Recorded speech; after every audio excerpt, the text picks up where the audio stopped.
উপনিষদ তো সরাসরি বলছে অন্নই ব্রহ্ম, ভাত, ভাত হচ্ছে ব্রহ্ম।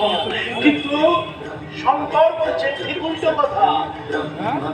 তিনি বলছেন ব্রহ্মকে উপলব্ধি করতে গেলে নাকি সমস্ত সুখ ত্যাগ করতে হবে। আর নিজ বক্তব্যের সমর্থনে তিনি সংস্কৃতে ভারী ভারী শ্লোক রচনা করে পেলেন সুবিধের মতো ব্যাখ্যা দিচ্ছে। এগুলি অলঙ্কৃত আড্ডুম বাড্ডুম ছাড়া আর কিছু নয়।